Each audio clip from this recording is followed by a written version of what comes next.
Greetings everyone, welcome to our channel. இது வரைக்கும் நம்ம சேனலை சப்ஸ்கிரைப் பண்ணாதவங்க ப்ளீஸ் சப்ஸ்கிரைப் பண்ணுங்கள். இந்த வீடியோவில் 9th standard quarterly examination English model question paper தான் பார்க்க போகிறோம். இது ப்ரீவியஸ் இயர் நடந்த கொஷின் பேப்பர். ஸோ இங்கிலீஷை பொறுத்த வரைக்கும் ஜென்ரல் பார்ட் அதிகமாக இருக்கிறதுனால ரிப்பீட்டட் ரிவிஷன் கொடுங்க. மாடல் கொஷின் பேப்பர் நிறைய கேதர் பண்ணுங்கள். கேதர் பண்ணிவிட்டு அதை வந்து நீங்கள் ஓரல் டெஸ்ட் எழுதி பாருங்கள், டைம் இல்லை. ஸோ புக் பேக் எக்ஸசைஸ் எல்லாமே கவர் பண்ணிவிடுங்க. கிராமர் பார்ட்டில் வரக்கூடிய book back exercise so maximum அதில் தான் கவர் பண்ணுவாங்க இல்லைங்களா, அதனால் அதை நல்லா தரோவாக எடுத்துக்கோங்க. 1 மார்க்ஸ் நிறையன்றதுனால ஸோ ஈஸியாக நமக்கு ஆன்சர் பண்ணுறதுக்கு முடியும். ஏன்னா வந்து நமக்கு டியூரேஷனும் கம்மி, அதே மாதிரி அண்டர்ஸ்டாண்ட் பண்ணிவிட்டு அதை நம்ம ஆன்சர் பண்ண போகிறோம். அவ்வளோதான். பார்த்திங்கன்னா ஓவரால் மார்க்ஸ் 100. இதில் வந்து 14 மார்க்ஸ் 1 மார்க்ஸ் ஃபர்ஸ்ட் ரோமன் லெட்டர்லே சினானம்ஸ் 3 கேட்டிருக்காங்க. சரிங்களா, synonyms 3 and then antonyms 3. After that 7th question பார்த்தீங்கன்னா ஹோமோஃபோன்ஸ் சவுண்ட் இல்லையா, homophones. The man decided to dash his old house. Sell CELL அது வேறு வரும். செல் இது வந்து வேர்பில் வர செல், அதாவது என்னென்னா விற்கிறது. So the man decided to sell his old house like this homophone. அடுத்தது 8th derivative by adding prefix suffix. So ப்ரிஃபிக்ஸ்னா before the word and suffix after the word. Next 9th பார்த்தீங்கன்னா preposition, then full form of the word didn't. Then 11th appropriate prepositional phrase கேட்டிருக்காங்க. அடுத்து 12th இன்ஃபினிட்டிவ்னா என்ன, 2 + verb அந்த ஃபார்மில் நம்ம எழுதணும். அடுத்தது 13 anagram of the word earth. So anagram அந்த வேர்ட்ஸ் லெட்டர்ஸை வந்து நம்ம சேஞ்ச் பண்ணுவோம் இல்லைங்களா, அதுதான். அடுத்து 14 form a derivative by adding the right suffix to the word. Suffix so after the word நம்ம வரணும். ஜாய்ன்றது joyful like this 14 marks. So பார்த்திங்கன்னா அந்த கொஷின்ஸை படிக்கும் போதே இதில் வந்து ஈஸியாக 14 out of 14 வாங்கிடலாம். ஸோ இந்த மாதிரி ரிப்பீட்டட் மாடல் கொஷின் பேப்பர் நீங்கள் ப்ராக்டிஸ் பண்ணும்போது நீங்கள் செய்கிற மிஸ்டேக்ஸ் உங்களுக்கே வந்து கிளியராக புரியும். அப்போது நீங்கள் கரெக்ட் பண்ணிக்கிறதுக்கும் ஈஸியாக இருக்கும். ஸோ 14 1 மார்க்ஸ் நமக்கு வந்து தரோவாக இருந்தோம். ஐ மீன் இது ஜென்ரல் பார்ட்லேயும் கவர் ஆகுது. சினானம்ஸ், ஆன்டனம்ஸ் அண்ட் தென் இது ஃபுல்லாக homophones, prefix, suffix, prepositional phrase இந்த மாதிரி தான் இருக்கு இல்லையா, இன்ஃபினிட்டிவ், ஜெனரல்லாம். ஸோ அதில் வந்து பேசிக்ஸ் அப்படியே நீங்கள் தெரிஞ்சுக்கிட்டிங்கனாலே ரொம்ப ஈஸியாக அட்டன் பண்ணிடலாம். Then part 2 section 1 prose 3 × 2 6 marks. So இதில் நமக்கு வந்து 4 கொஷின்ஸ் கொடுத்துட்டு எனி 3 கேட்டிருக்காங்க. It's from pros. ஸோ அதனால் நீங்கள் வந்து 2 மார்க் கொஷின்ஸை லாஸ்ட்டாக பண்ணிவிட்டு ப்ரிப்ரேஷனில் வந்து லாஸ்ட்டாக வச்சுக்கோங்க. ஃபஸ்ட்டு 1 மார்க்ஸ் அதாவது ப்ரோஸ், போம், சப்ளிமெண்ட்ரியில் இருக்கக்கூடிய புக் பேக் எக்ஸசைஸில் இருக்கக்கூடிய எல்லா 1 மார்க்ஸும் பார்த்துக்கோங்க. சினானம்ஸ், ஆன்டனம்ஸ், கிராமர் பார்ட் இதெல்லாமே. அதுக்கு அடுத்தது பேராகிராஃப் கொஷின், ஓகேங்களா. நெக்ஸ்ட்டு லெட்டர் ரைட்டிங் ஏதாவது இருந்ததுன்னா அதை பார்த்துக்கோங்க. அடுத்து ஃபைனலாக 2 மார்க்குக்கு வாங்க. நெக்ஸ்ட்டு செக்ஷன் 2 போயட்ரி பார்த்தீங்கன்னா read the following sets of poetic lines and answer any 3 of the following questions. இதுவும் 2 மார்க்ஸ். ஸோ போம் லைன்ஸ் கொடுத்துட்டு அதிலேருந்து அப்ரிசியேஷன் கொஷின் கேட்பாங்க இல்லைங்களா, ஸோ அந்த கொஷின்ஸு 2 மார்க்ஸ் கொஷின்ஸை 4 கொஷின்ஸ் கொடுத்துட்டு எனி 3 எழுத சொல்கிறாங்க. நெக்ஸ்ட்டு பார்த்தீங்கன்னா செக்ஷன் 3 கிராமர் பார்ட். கிராமர் பார்ட்டில் rewrite the following sentence into superlative degree. So degrees of comparison already நம்ம புக் பேக்கில் இருக்கக்கூடிய எக்ஸசைஸை நீங்கள் பார்த்தீங்கன்னா ஈஸியாக நம்ம இதில் அட்டன் பண்ணிடலாம். First superlative degree, then identify the dependent clause or ஃப்ரேஸ்ன்னு கொடுத்துருக்காங்க and underline them. So identify பண்ணி அண்டர்லைன் பண்ணுறது தான் டிபெண்டன்ட் கிளாஸோ இல்லை ஃப்ரேஸோ, எனி 3 தான் நம்ம அட்டன் பண்ணணும். அடுத்து பங்க்சுவேட் த ஃபாலோயிங் சென்டென்ஸ்னு ஆல்ரெடி சொல்லிட்டேன் நான். பங்க்சுவேஷன்னும் போது நம்ம அந்த சென்டென்ஸில் first letter capital, ending with ஸ்டேட்மெண்ட்டாக இருந்தால் ஃபுல் ஸ்டாப், கொஸ்டின் கேட்குற மாதிரி இருந்தால் கொஸ்டின் மார்க், அண்ட் தென் ஆச்சரியமாக எக்ஸ்க்ளமேஷனாக இருந்ததுன்னா எக்ஸ்க்ளமேட்ரி மார்க். அண்ட் தென் இன் பிட்வீனில் கமாஸ் வருமா இல்லை கொட்டேஷன் இன்வெர்டட் கமாஸ் வருமோ அதை வந்து நீங்கள் அந்த சென்டென்ஸை நீங்கள் படித்து பார்த்தீங்கன்னா புரியும். அடுத்து rearrange the words in the coherent order to make meaningful சென்டென்ஸாக. ஸோ வேர்ட்ஸ் வந்து ஜம்பிள்ட் ஆகிருக்கும், அதை வந்து ஃப்ரேம் கரெக்ட் சீக்வன்ஸில் நீங்கள் எழுதணும். Next 27 make a sentence on your own using the given வேர்ட்ஸாக.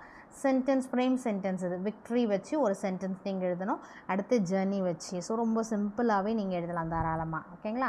So இதில் நீங்கள் சூஸ் பண்ணி எழுதிக்கோங்க. அடுத்து section 4 writing. Answer the following questions. A stranger want to go to bank, guide him to reach his destination.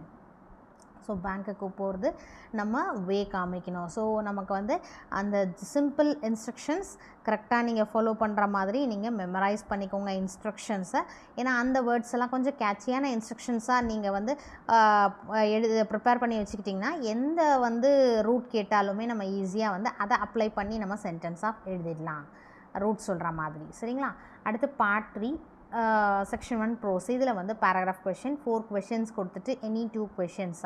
So side ஹெட்டிங்ஸோட நீங்கள் star மாதிரி போட்டு பாயிண்ட்ஸாகவும் ப்ரெசென்ட் பண்ணலாம், இல்லை பேராகிராஃபாகவும் ப்ரெசென்ட் பண்ணலாம். But the paragraph must be neat. சரிங்களா? அடுத்தது செக்ஷன் 2 போயட்ரி. போயட்ரியில் answer any 2 of the following in utmost 10 lines. So இதுலேயும் பேராகிராஃப் கொஷின் கொடுத்துருக்காங்க. பட் இதில் கொஞ்சம் என்னென்னா 2 பேராகிராஃப் கொஷின் கொடுத்துருக்காங்க. அடுத்து 2 வந்து ஒன்று வந்து போம் கொடுத்துட்டு அதிலேருந்து rhyming words, rhyming scheme, figure of speech, alliterated words இதெல்லாம் கொடுத்துருக்காங்க. இன்னொன்று paraphrase the following stanza, poem lines கொடுத்துட்டு அதோட எக்ஸ்ப்ளனேஷன் பேராஃப்ரைஸ் எழுத சொல்லியிருக்காங்க. சரிங்களா? ஸோ நீங்கள் இந்த பேராகிராஃப் கொஷின் தெரிஞ்சால் நீங்கள் அதை அட்டென்ட் பண்ணலாம். அதே மாதிரி பேராகிராஃப் கொஷின்ஸ்க்கு என்ன பண்ணலான்னா சைட் ஹெட்டிங்ஸ் போட்டுட்டு நீங்கள் எக்ஸ்ப்ளனேஷன் கொடுக்குறீங்க. இஃப் சப்போஸ் அந்த எக்ஸ்ப்ளனேஷன் லைன்ஸ்க்கு உங்களுக்கு போமில் இருக்கக்கூடிய அந்த லைன்ஸ் ஓகேங்களா அது தெரிஞ்சதுன்னா இன்னும் ஈஸியாக இருக்கும். சரிங்களா? அது கோட் மாதிரி நீங்கள் எழுதலாம். இன்வெர்டட் கமாஸ் போட்டுட்டு அதை வந்து நீங்கள் கொடுத்தீங்கன்னா இன்னும் நீட்டாக இருக்கும். ப்ரிப்பேர் பண்ணிக்கோங்க. அடுத்து read the following stanza and answer the questions given below. So poem lines கொடுத்துருக்காங்க. Identify the figure of speech, alliterating words, அப்போ ரைமிங் வேர்ட்ஸ், ரைமிங் ஸ்கீம் இது எல்லாமே ஈஸியாக இருக்கும். உங்களுக்கு வந்து ஃபிகர் ஆஃப் ஸ்பீச் மட்டும் மேபி ஸ்ட்ரக் ஆகலாம். ஸோ அதுவும் நம்ம வந்து லெஸ் அதாவது போமோட புக் பேக் எக்ஸசைஸ் சொல்லும் போதே நம்ம ஈச் அண்ட் எவ்ரி லைனுக்கான போம் லைன்ஸ் அதாவது 2 லைன்ஸில் என்ன இருக்குது ஃபிகர் ஆஃப் ஸ்பீச் அப்படின்றதையும் நம்ம மென்ஷன் பண்ணியிருப்போம். அதை நீங்கள் ஒன்ஸ் நீங்கள் பார்த்தீங்கன்னா மெமரைஸ் கூட பண்ண வேணாம். இந்த வேர்டு இப்படி வர்றதுனால இது வந்து மெட்டஃபர், இது வந்து பர்சானிஃபிகேஷன். ஸோ அந்த மாதிரி நீங்கள் அண்டர்ஸ்டாண்ட் பண்ணிட்டீங்கனாலே அது வந்து மைண்டில் ஸ்ட்ராங்காக நின்றுடும். சரிங்களா? அடுத்து paraphrase the following stanza. So இது உங்களுக்கு ஈஸியாக இருக்கும்னா அந்த பேராஃப்ரைஸ் எழுதலாம் நீங்கள் அந்த போம் லைன்ஸ்க்கான எக்ஸ்ப்ளனேஷன். Then section 3 supplementary. சப்ளிமெண்ட்ரிலேருந்து mostly rearrange the following sentences in coherent order வரும். And then hints development. So இது வந்து நமக்கு வந்து கொடுத்துருக்க சப்ளிமெண்ட்ரியோட கண்டென்ட்டை அண்டர்ஸ்டாண்ட் பண்ணிக்கோங்க. அதை வச்சு இந்த ரீஅரேஞ்ச் த சென்டென்சஸ் எது ஃபஸ்ட்டு வரும்ன்றதை பார்த்துக்கோங்க. 1 into 5 5. Then 38 read the following passage and answer the questions that follow. So ஒரு பேராகிராஃப் கொடுத்துட்டு அதில் ரிலேட்டடாக கொஷின்ஸ் கேட்டிருக்காங்க. So always I use to say என்னென்னா நம்ம வந்து ஃபஸ்ட்டு பேராகிராஃபை படித்து அண்டர்ஸ்டாண்ட் பண்ணிவிட்டு அதுக்கு அடுத்து கொஷின்ஸை படிக்க ஆரம்பிக்கணும். சரிங்களா?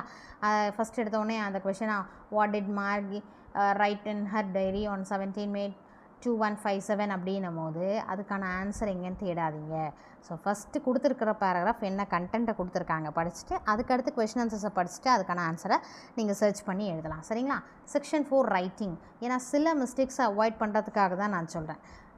ரைட்டிங்கில் ஆன்சர் எனி 4 கொடுத்துருக்காங்க. இதில் அட்வர்டைஸ்மெண்ட் கொடுத்துருக்காங்க.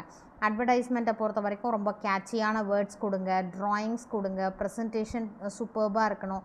Advertisement 5 marks. And then write a letter to the inspector of police complaining about the theft of your bicycle. So letter writing தெஃப்ட்டுக்கு.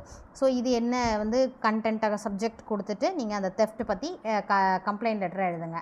அடுத்து 41 பார்த்தீங்கன்னா preserve our forest is the need of the heart. Draft a poster with attractive slogans or phrases for the same in not more than 50 words. Use attractive drawings எல்லாமே. ஓகேங்களா? So poster making மாதிரி அதில் slogans, phrases இதெல்லாம் mention பண்ணும். Preserve அவர் ஃபாரஸ்ட்டுன்ற மாதிரி. So உங்களோட க்ரியேட்டிவிட்டியை அந்த இடத்துல நீங்கள் காமிக்கலாம். 39 40 41 அண்ட் தென் 42 பார்த்தீங்கன்னா picture description. Look at the given picture and express your views. So இந்த பிக்சருக்கு நீங்கள் ஒரு ஹெட்டிங்கும் கொடுத்துருங்க, அதுக்கு ஒரு டாபிக் கொடுத்துட்டு எழுதுங்க. அதே மாதிரி நம்ம 41 பார்த்தீங்கன்னா போஸ்டர் மேக்கிங்கில் வந்து நீங்கள் எல்லாமே கொடுத்துட்டு ப்ரிப்பேர்ட் பை இது அடுத்த கேட்சி ஸ்லோகன்ஸு, ஃப்ரேசஸ்ஸு, மேலே ஒரு ஹெட்டிங் இது எல்லாமே மறக்காதீங்க. ஈச் அண்ட் எவ்ரி திங் வந்து நமக்கு மார்க்கு. அடுத்து 43 make notes or write a summary of the following passage. சரிங்களா? ஸோ இதில் பார்த்தீங்கன்னா ஆன்சர் எனி 4ன்னு கொடுத்துருக்காங்க.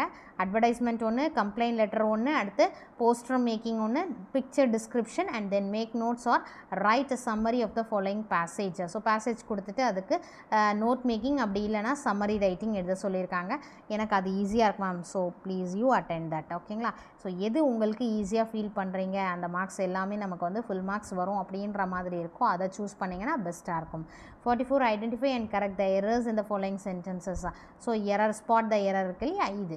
ஸோ இது வந்து கிளியராக தெரிஞ்சால் நீங்கள் இதை அட்டன் பண்ணலாம். ஏன்னா நிறைய பேர் வந்து ஒரு 2 நம்ம வந்து கிளியராக தெரியும், அடுத்தது நமக்கு தெரியல அப்படின்னா இதை ஜஸ்ட் ஸ்கிப் பண்ணிவிடுங்க. இல்லை எனக்கு எல்லாமே கிளியராக தெரியும், எரர் ஸ்பாட் வந்து எனக்கு கரெக்டாக தெரியும் அப்படின்ற மாதிரி இருந்தால் இதை அட்டன் பண்ணுங்கள். செக்ஷன் 5 மெமரைட்டட். ஸோ கம்பல்சரி மெமரி போமில் வந்து நமக்கு 5 மார்க். இது கண்டிப்பாக இந்த பார்ட்டை மிஸ் பண்ணவே கூடாது. நமக்கு 5 out of 5 வந்துடணும். மெமரி போமோட ஹெட்டிங் எழுதிக்கோங்க. அடுத்து ரிட்டன் பை ஆத்தர் நேமும் எழுதணும். Must with correct punctuation marks கேட்டிருக்கக்கூடிய அந்த பொயட்டிக் லைன்ஸை நீங்கள் வந்து ப்ரெசென்ட் பண்ணணும். Part 4 supplementary write a paragraph of about 150 words by developing the following hints development. So simple சென்டென்ஸை யூஸ் பண்ணுங்கள். இதில் வந்து நீங்கள் வந்து அழகாக வந்து உங்களுக்கு தெரிஞ்ச சிம்பிள் சென்டென்ஸ்லேயே நீங்கள் ஃப்ரேம் பண்ணுங்கள். ஸோ 2 ஹிண்ட்ஸில் வந்து எது வந்து உங்களால் ஈஸியாக கொடுக்க முடியுமோ அதை வந்து கொஞ்சம் தெளிவாக சூஸ் பண்ணிவிடுங்க. பார்ட் 5 ஜென்ரல் காம்ப்ரிஹென்ஷன் 47ல் A read the following paragraph and answer the questions given below. 4 into 2 8 marks. So அதாவது நமக்கு வந்து questions paragraph கொடுத்துட்டு அது ரிலேட்டடாக கொஷின் கேட்டிருக்காங்க. அப்படி இல்லையா read the following poem and answer the questions given below. இது வந்து paragraph கொடுத்து questions கேட்டிருக்காங்க இல்லையா, அது சேம் திங். ஆர் போம் கொடுத்துட்டு அதிலேருந்து கொஷின்ஸ் கேட்டிருக்காங்க. ஸோ உங்களுக்கு எது ஈஸியாக இருக்கோ அதை அட்டன் பண்ணிங்கன்னா பேராகிராஃப் கொடுத்துட்டு கொஷின் ஆன்சர்ஸாக இல்லை போம் கொடுத்துட்டு கொஷின்ஸ் கேட்டிருக்காங்க இல்லையா, அது ஈஸியாக இருந்தால் நீங்கள் அதை அட்டன் பண்ணலாம். சரிங்களா? இங்கிலீஷை பொறுத்த வரைக்கும் ஹேண்ட் ரைட்டிங் நீட்டாக இருக்கட்டும், ஓவர் ரைட்டிங் அடித்து எழுத வேண்டாம், ப்ரெசன்டேஷன் நீட்டாக இருக்கட்டும். Wish you all the best. நிறைய பேர் வந்து நம்ம சேனலை சப்ஸ்கிரைப் பண்ணாமல் பார்த்துட்ருக்கீங்க, ப்ளீஸ் சப்ஸ்கிரைப் பண்ணுங்கள். இந்த வீடியோ உங்களுக்கு யூஸ்ஃபுல்லாக இருந்தால் உங்கள் ஃப்ரெண்ட்ஸ்க்கும் ஷேர் பண்ணுங்கள், ஒரு லைக் பண்ணுங்கள். Thank you for your support. Thanks for வாட்சிங்.